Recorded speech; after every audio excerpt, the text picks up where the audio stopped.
Hello students, welcome to the lecture on verbal and non-verbal communication. After the completion of this lecture, we will be able to learn the following objectives. Explain about verbal and non-verbal communication. Define the characteristics of non-verbal and verbal communication. Describe about a relationship of non-verbal message with verbal message. Communication is a process of exchange of facts, ideas and opinions, and as a means that individual or organization share meaning and understanding with one another. Let us watch a short video to learn about communication, its types and objectives. What exactly is communication? The most simple definition is that communication is each act of transmitting information. Information in the broadest sense of the word, including thoughts, ideas and emotions. Giving someone a bouquet of flowers is communicating a certain message. Adding to that gift a verbal compliment, "you're pretty," is another separate act of communication. Blushing because you've just received flowers and a compliment is again another form of communication. As social animals, we communicate day in, day out with spoken words, non-verbal gestures, signs and symbols. Sometimes we use media to communicate a message. Media are the channels that we use to communicate. Scholars don't really agree on the definition of the word media. Television, internet, radio, mobile phones, the soapbox we stand on to give a speech, they're all technical media in a way, things we constructed to amplify our communication. In the more broader definition, we can include our hands, voice and eyes that we all use to communicate somehow in the list of communication channels, of media. In general, however, whenever we discuss mediated communication or the mass media, we only mean the first category. Over the years, scientists from different scientific disciplines have studied these channels of communication and all these different forms that communication can take. The result of their studies have formed the basis of the relatively new science of communication. And even today, many scholars in other disciplines study the exact same communication phenomena as we do. We share theories and models and often use the same methods to analyze and describe our field. It is therefore useful to be aware of how these other disciplines are connected with ours. To get an idea of the different levels of communication and how they are connected to other scientific disciplines, we can look at the so-called pyramid of communication. On the highest level of this pyramid, we find societal communication, which is by its very nature aimed at a large mass audience. Therefore, mainly historians, political scientists and sociologists study this perspective. Under that is the level of institutional communication, that is performed by political parties, for instance, organized religions, large corporations and such. Then comes the level of group communication. Groups are audiences that feel a high level of group identification, for instance, a family or a fan club. Both institutional and group communication are in the field of sociology and cultural anthropology. We have now arrived to the level of interpersonal communication, basically the communication between two or more people. Both sociologists and psychologists study this field. Finally, there's the level of intrapersonal communication.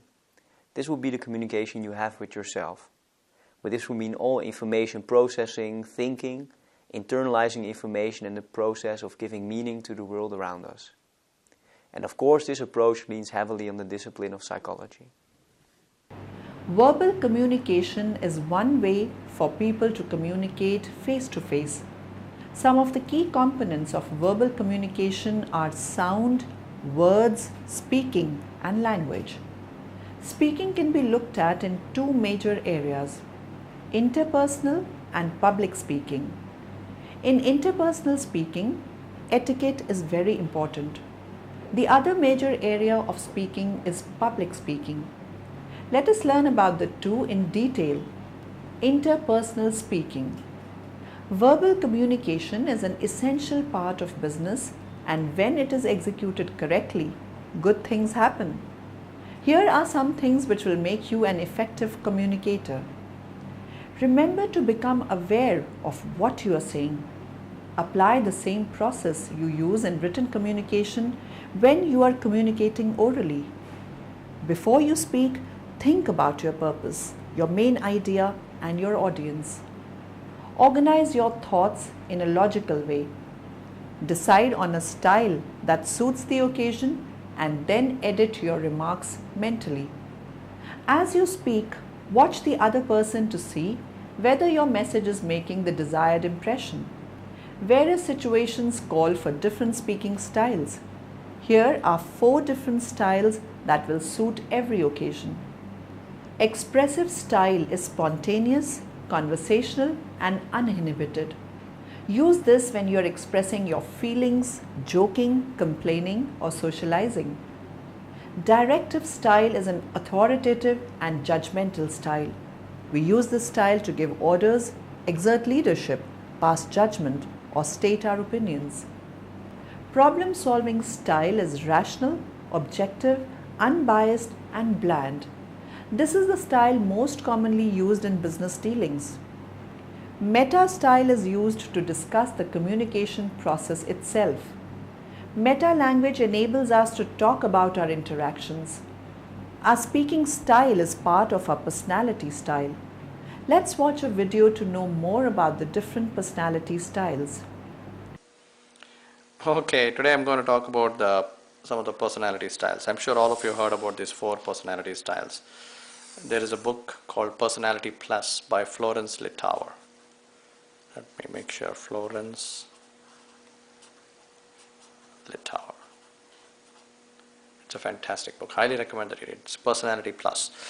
Now, really, there is people who are task oriented.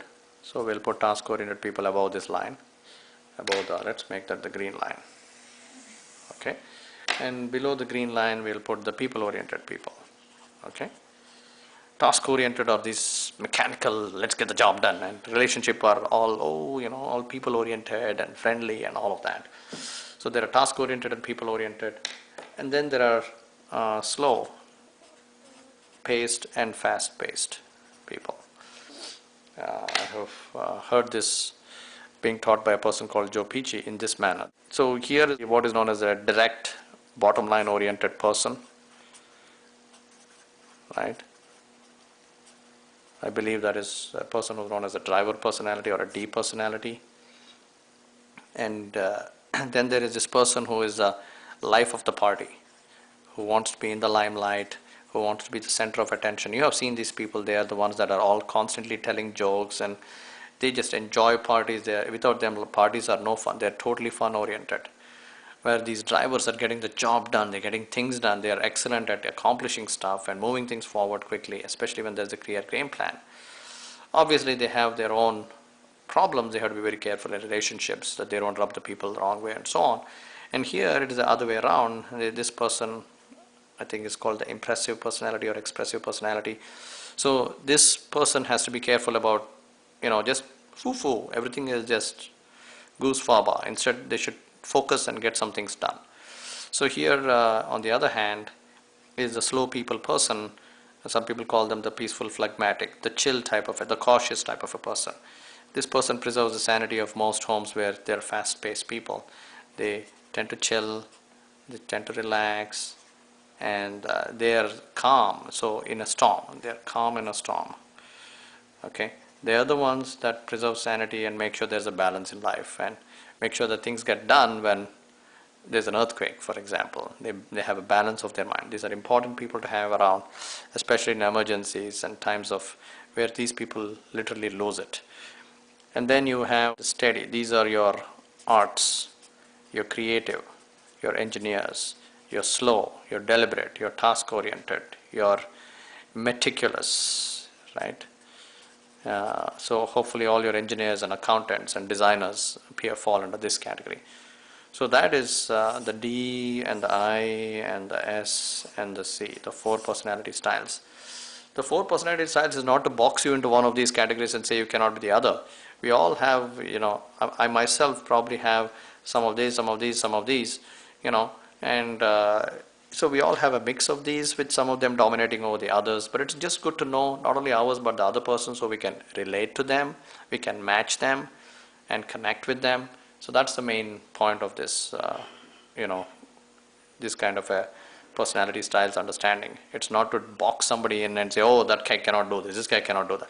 No, you can morph yourself in any of these with discipline and achieve anything and everything. You can borrow the strength from all of these and achieve what you need to accomplish, right? So this person can be a football player and extremely fast, for example, in the right situation, okay? And this person can be disciplined enough to adopt some techniques to chill and relax, maybe breathing, you know, in times of stress. So there are ways in which we can learn from each other and improve our style so that we can, in circumstances, certain circumstances and within certain contexts, we are able to adopt and adapt and behave better and accomplish better. Hierarchical communication. Managers or bosses are typically in an influential position over their employees. Many employees may feel that any bad attitude or disagreement with their superior may result in a bad relationship with the boss. The overall standard is that workers will speak more freely and openly to their fellow workers than to their superiors. When workers talk to each other and relay information onto other workers, it is called the grapevine. Communication from a manager to a subordinate is also different. One reason for this may be because of the arising concern by managers not to offend their workers or say the wrong thing. Etiquette. To be successful in the business world, a person must use proper verbal etiquette. An introduction conveys a level of respect and reflects how the person making the introduction views the other person's status. Let's learn some basic points to remember when making introductions. The most important point about introductions is to always make them, even if you cannot remember names. A second important point in any introduction is the order of names. The name of the person being introduced is mentioned last, and the person to whom the introduction is made is mentioned first. Another important aspect of verbal etiquette is the way in which people address others in a business setting. Following are more specific rules for addressing others in business settings. Superiors. Always address superiors with the appropriate gender-specific title. Colleagues. It is generally accepted procedure to address colleagues by first name. Subordinates. If the superior has established an informal relationship with the subordinate, use of first names is appropriate. Clients and customers. Most relationships with clients or customers are formal, dictating appropriate gender-specific titles. A third aspect of business etiquette is proper telephone procedure. Here are some aspects of telephone etiquette to consider. Identify yourself with your first and last name when answering the phone. Return phone calls within 24 hours and apologize if the call is late.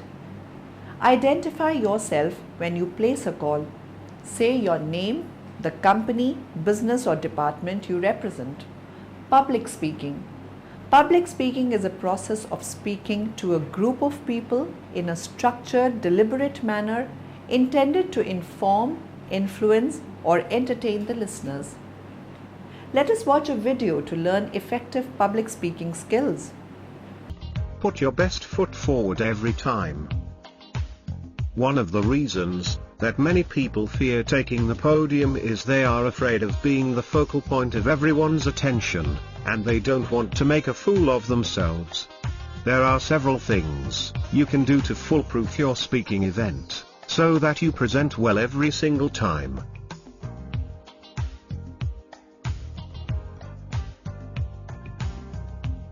Take the time to prepare well for your presentation.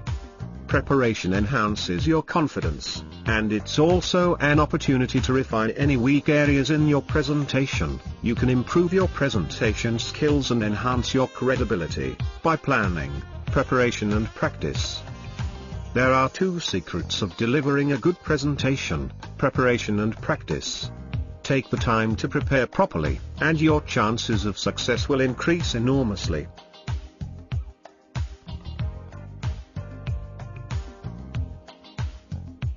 Begin and end your presentation on time. Arriving late to your presentation is simply unprofessional, not to mention that it won't win you any points with your crowd. Also, speaking over time shows your audience that you don't value their time.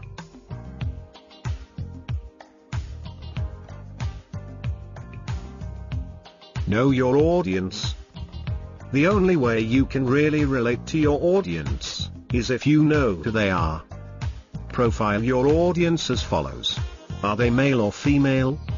What income bracket are they in? Why would they attend your presentation? Find out as much as you can about who will be attending your presentation. Once you know who will be attending, structure your speech to elicit the best response from them.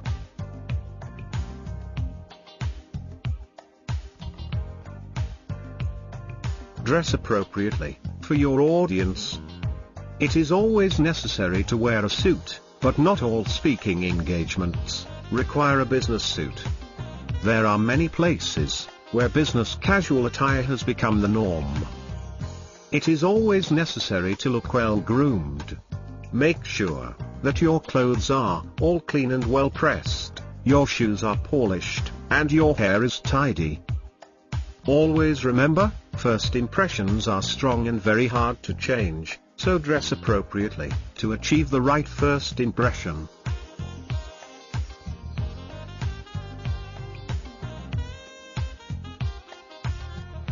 Have a backup plan for visual aids used in your presentation. You've selected to use visual aids because you thought they would be helpful in getting your message across. What happens when laptops fail, or the room cannot accommodate presentation equipment? Create a plan on how you would handle a situation like that. Always take duplicates of all the material that you cannot do without in your speech.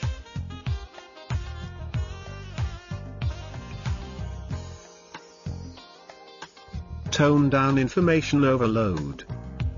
Yes, you can overload your audience with too much information, and if you're not careful, you'll lose them. They'll mentally check out. As a speaker, you'll want to present enough information that hooks them into getting more information from you.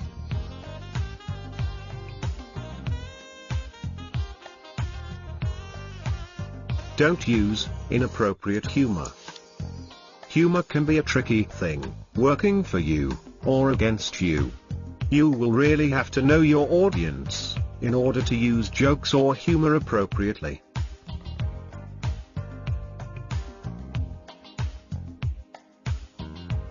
Vary your speech tones. The monotonous speaker will lose their audience within the first 15 minutes. It's okay to be animated during your presentation, and in fact, doing so will transmit flair and passion that keeps people engaged in your message.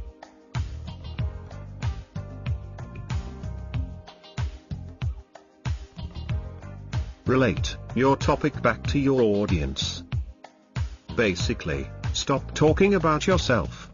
Your audience might want to hear a testimony or two, but mostly, they'll want to hear about them and how your presentation can help them.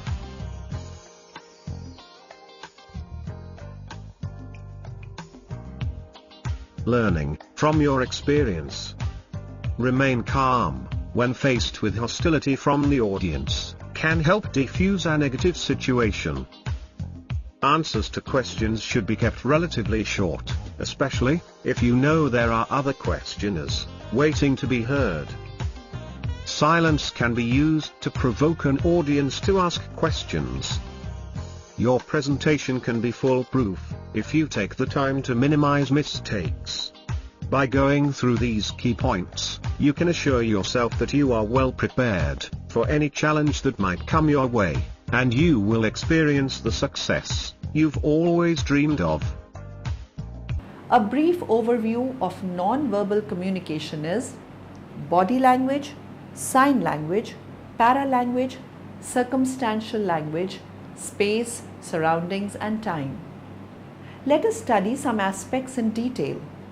Body language. Body language is the way the body communicates by its physical movements. Body language mainly includes following subparts. Facial expressions. The facial expressions can divulge hidden emotions and can also contradict verbal statements. Eye contact. The eyes, along with the eyebrows, upper and lower eyelids, and size of pupils, convey some inner body state. Posture. Posture is the way we carry ourselves. They non-verbally convey impressions of self-confidence, status, and interest. Gestures. Gestures are the physical movements of the arms, legs, hands, torso, and head. Body shape. The physical shapes of our body also communicate to others. By adopting right kind of postures and dressing style, we can improve the impact of our physical appearance. Smell and touch. Various artificial fragrances on human beings can sometimes convey emotions and feelings better than words. Silence. It can provide a link between messages or sever relationships. It can create tension and uneasiness or create a peaceful situation. Sign language. A sign is a symbol. A symbol is something that stands for something else. Everything in our world that we can visualize or sense has symbolic meaning and can be used in communication. Paralanguage. It is the closest to the actual communication. It is everything other than words. Pitch variation. How high or low your vocal tones are. Volume refers to the loudness of the voice. Speed and pause. Speaking in a very high speed may make the matter incomprehensible, and at too low speed may make the matter boring. Thus, a speaker should use normal pace. Stress on words. By emphasizing different keywords in a sentence, you can purposely indicate your feelings about what is important. Circumstantial language. Actually, everything about the speaker and his surroundings communicate. Some of the circumstantial factors which communicate about the person. Space language, proxemics. Countless messages are communicated by the way people use space around them, the way they claim that space for themselves, or the way they share it. Surroundings. Surroundings convey status. Aspects of surroundings include room size, location, etc. Time, chronemics. The way we use our time provides a number of silent messages. Most rules about informal times are not taught and are generally practiced unconsciously. Let's summarize what we have learned. The message is information, a directive, an inquiry, a feeling, an opinion, an idea, or any other. Information is given through words or through other means like signs, gestures, expressions, etc. Advice is an important objective of communication as it involves personal opinions and is likely to be subjective. The key components of verbal communication are sound, words, speaking, and language. Speaking is looked at in two major areas, interpersonal and public speaking. When we study body language, we specifically look for inner states of emotion as expressed through different parts of the body and their physical movements.